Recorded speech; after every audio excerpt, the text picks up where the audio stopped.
I wasn't supposed to be in her house. Not this late, not like this. It started with a busted pipe. She'd left a note on the building bulletin board asking if anyone knew how to fix a kitchen leak. I didn't, not really, but I told her I did, just to have a reason. Her name was Claire. Top floor, corner apartment. Curtains always drawn. Laughed with her mouth closed, like she was used to swallowing the sound. Early 40s, maybe a little more, I never asked. She had this unbothered elegance, like the world had tried to break her and failed. I was 23. I shouldn't have noticed the way her hands hovered over her coffee mug like they were trying to remember warmth. But I did. When I knocked, she opened the door halfway and tilted her head. "You're the handyman?" she asked, voice low, amused. "Something like that," I said, shifting the wrench in my hand. She stepped aside without a word. Inside, it smelled like rosemary and dust. Books stacked on the floor, a record playing something slow and crackling. The kind of place where time didn't rush, just stretched. I crouched under the sink, pretending I knew what I was doing. She hovered nearby, sipping tea, barefoot. "You live downstairs?" she asked. "Yeah, just moved in last month." She nodded. "I've seen you. On the stairs. You never say hi." I wasn't sure you'd want me to. That sat there, between the drip drip drip of the pipe and the soft hum of the music. I tightened something. Water stopped. Miracle. She crouched beside me to look. Too close. I caught the scent of her, like bergamot and something older, leather maybe. Her arm brushed mine. She didn't move. "You sure you're not just pretending to fix things to meet your neighbors?" she said, not smiling. I didn't answer. Couldn't. Her face was right there, not young, not trying to be. Just honest. She looked at me like I hadn't earned it yet, but maybe I could. The silence got longer. Uncomfortable. Familiar. She stood and poured me tea without asking. I followed her into the living room. "I don't usually let people in," she said, settling onto the couch. "Why me?" "I haven't decided yet." We sat across from each other, mugs in hand. I kept glancing at the clock like I had somewhere to be. I didn't. She watched me, not in a flirtatious way, not like girls my age at bars. It was worse. She saw things I didn't know were showing. "I'm sorry," I blurted. "If this is weird." She looked down at her tea, then back up. "It is. A little." I stood to leave. She didn't stop me, just followed me to the door. Hand on the knob. Air thick. Then her voice soft, but too clear. "Will you stay the night?" My hand didn't move. I didn't look back. "Just to talk," she added, almost like it hurt to say it. I turned. She wasn't smiling, but she wasn't afraid either. The hallway behind me was dark. Her living room glowed amber. My heartbeat felt louder than her music. I stepped back inside. Door clicked shut behind me. I followed her back into the living room like I was trespassing on something sacred. She curled her legs under herself on the couch, pulling a faded throw blanket across her lap. The lamp in the corner cast a low amber light across the hardwood floors, dust floating through it like it had nowhere better to be. I sat on the edge of the armchair across from her, stiff, unsure if I should even breathe too loudly. "I didn't mean to make that sound like a proposition," she said finally. I didn't want the quiet." Her voice caught on the last word. Not dramatically, just enough to make me look at her hands. She was rubbing her thumb along the rim of her mug, slow, methodical. "You live alone?" I asked, trying to fill the space. She nodded. "Since March. That was 3 months ago. The same month I moved in." I wondered who had left, or who she'd made leave. But I didn't ask. Her expression made it clear. She hadn't told many people that.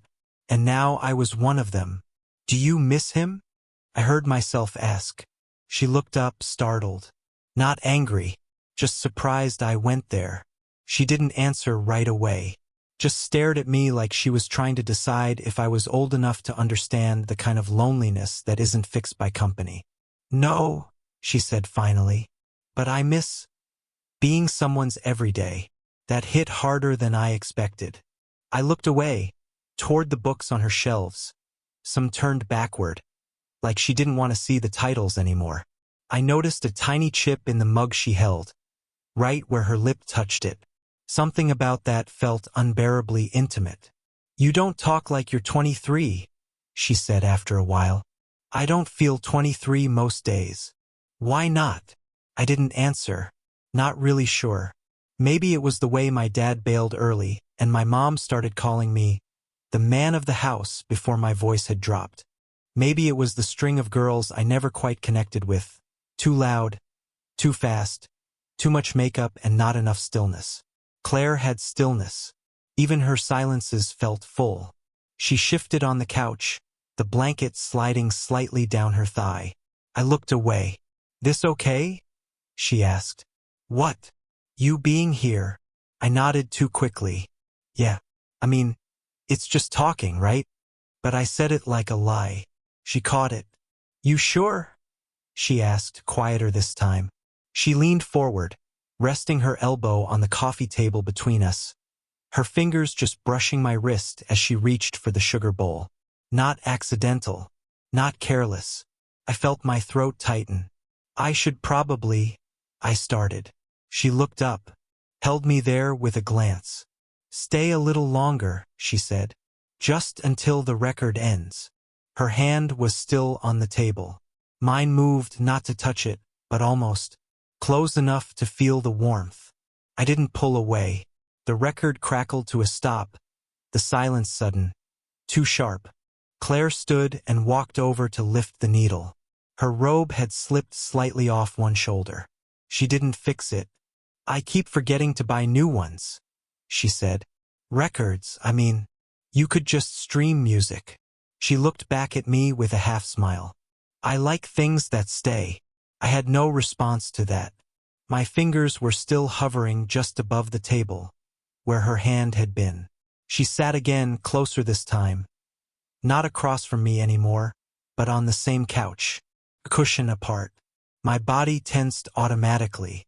I shifted slightly, knees angled away, but my chest stayed toward her. Claire poured another splash of tea, but her hand trembled slightly and the spoon clinked too loud in the cup. She winced. Her composure had a crack. I didn't mean to look at her then, really look, but I caught something in her eyes. Not seduction, not control. Something lonelier, something like need. She took a breath, about to speak, but her phone buzzed. She reached over to the side table and glanced at the screen. Just a first name, Greg. She silenced it without answering. I couldn't help myself. "Boyfriend." Her eyes flicked up, sharper this time. "Ex. Or, he was once.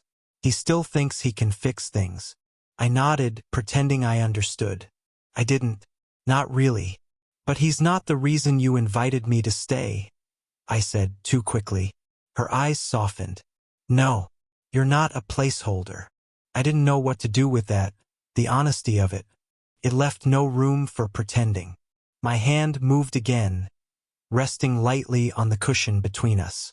I didn't mean to make it look like an invitation, but she noticed. Her fingers brushed mine. Not quite a touch, just there. My pulse jumped. I looked at her, this time letting myself see the faint lines at the corners of her mouth, the bare skin above her collarbone, the kind of beauty that didn't ask for attention. It just existed, quietly. "I don't know what this is," I said. Her voice dropped. "You don't have to know." I should have stood up. I should have walked out then. Thanked her, said goodnight, blamed the late hour or the tea.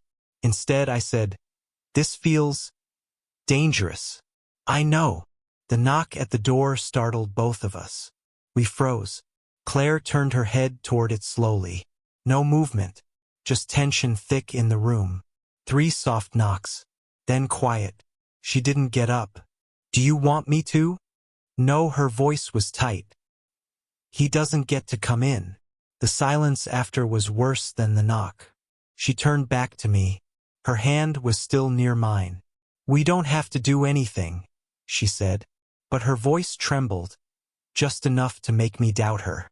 My lips parted. I almost said her name, just her name, but it felt too much. So I said nothing, and didn't move away. She stood, finally, and walked to the door. Didn't open it, just stared at it as if the knock had left a mark. "I told him not to come anymore," she said, more to herself than to me. "He doesn't listen unless I raise my voice, and I'm tired of yelling." I stayed on the couch watching her.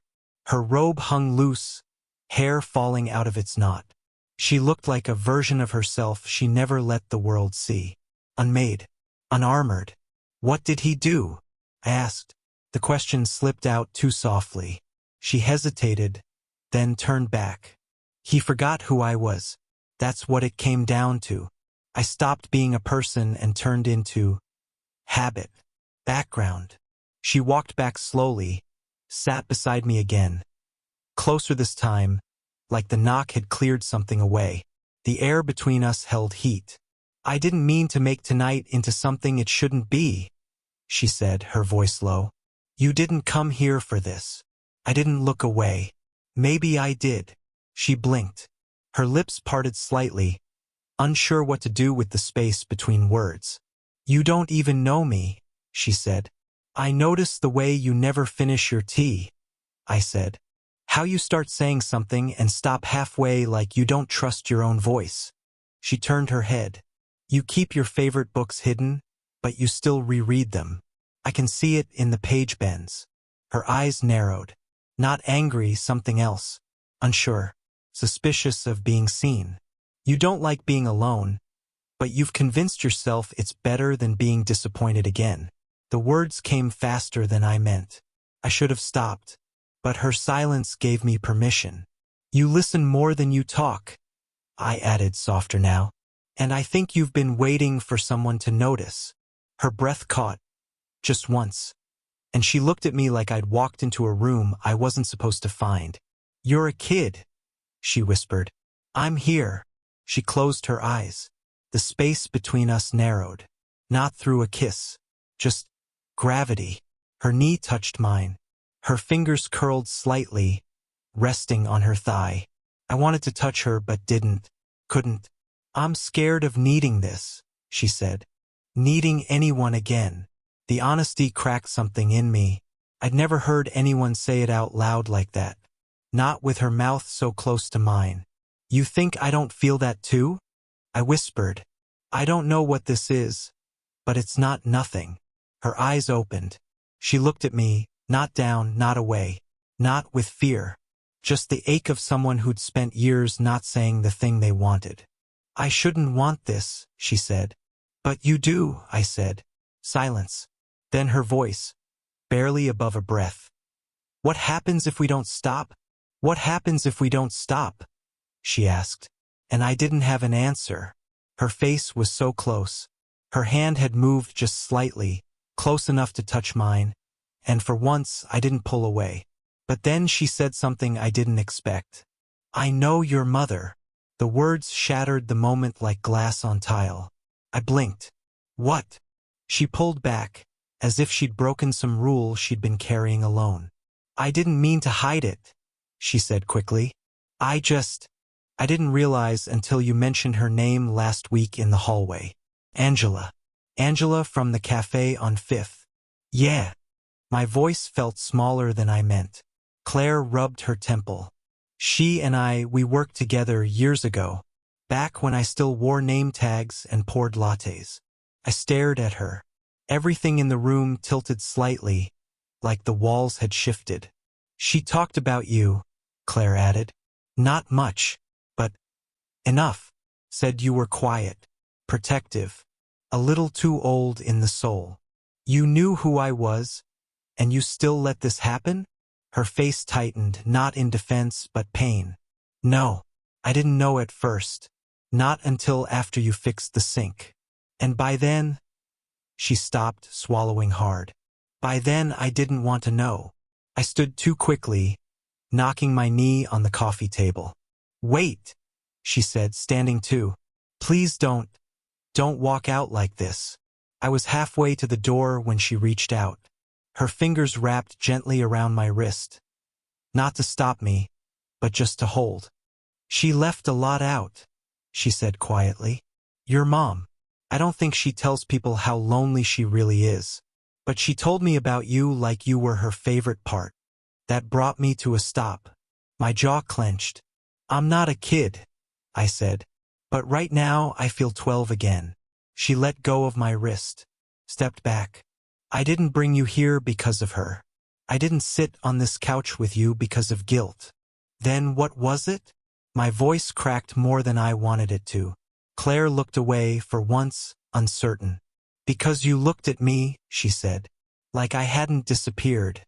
Like I wasn't just getting older, fading out of focus." The confession felt raw. Bigger than either of us. "I've been invisible for a long time," she added. "You reminded me I'm still here." I stood there, the door behind me, her in front. Every part of me torn between the two. Then her voice again, softer this time. "If this is where it ends, I'll understand." But she didn't move, didn't turn away. Just stood there with everything bare between us now. And I couldn't tell if we were about to fall apart, or fall deeper in. She stood in the middle of the room, arms crossed like she was cold, though the window was shut and the air was warm. My hand still hovered near the doorknob. I'd never felt so young and so old in the same breath. "I should go," I said, voice low, like I didn't believe it myself. Claire didn't argue. She didn't beg, or cry, or try to turn the moment into something beautiful. She just nodded, almost too fast, like she'd practiced this. "I get it," she said. "You're right. We almost—" She stopped, bit her lip. "God, I don't even know what this is." "Was." Her voice cracked on the last word. I turned around, not toward the door, toward her. "You're not the one who needs to explain anything," I said. "I'm the one who keeps showing up like I know what I'm doing. Like I can handle something I don't understand." She looked up at me, eyes glassy but clear. "You think I do?" she asked. "You think I've ever let someone in without already rehearsing how it would end?" Her voice went quiet. "I didn't plan this," she added. "I didn't want to feel this." I stepped forward. One small step. "You said I looked at you like you hadn't disappeared," I said. "That's because you didn't." She blinked, slowly. "I see you. That's the problem," I whispered. "I can't stop." And there it was, no poetry, no grand gesture. Just that truth. Out in the open like a wound. Her shoulders dropped. Some invisible tension let go. "I hate how much I want this," she said. "Because I know what it'll cost." I was close now. Not touching, but close enough to hear her breathing shift. Slow, uneven. "What if it's worth it?" I asked. Claire let out a shaky breath. She reached up, gently cupped the side of my face. Her thumb brushed my cheekbone. A simple gesture, but it made everything inside me go still. "Promise me something," she said, voice barely audible. "Anything. If this ruins you, walk away. Even if I beg you not to." My throat tightened. "It won't ruin me," I said. She gave a sad smile. "That's what I said once." I leaned in, forehead nearly touching hers. "We write it different," I whispered, and she nodded once. Not in certainty, but in surrender, in choosing the fall. Her hand slid down, fingers curling around mine. Neither of us moved toward the bedroom. Neither of us rushed. We just stood there together. For the first time, not because of the silence, but in it.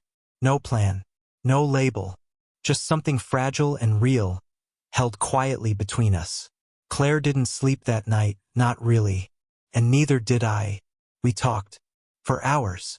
About nothing and everything. She told me about her first heartbreak. A man who wore charm like a jacket and left the moment life got too quiet. She told me how she stopped trusting her instincts after that. how she learned to laugh in all the right places, so no one would notice she wasn't actually happy. I told her about the night I found my mom crying in the pantry and didn't ask why, because I already knew. About the girlfriends who wanted me to be louder, funnier, simpler, and how I always felt like I had to shrink parts of myself to fit someone else's frame. We didn't touch, not really. A hand now and then, a shoulder brushed, but there was something more intimate in that restraint, like we both understood that love, real love, isn't built in a single night no matter how deep the ache.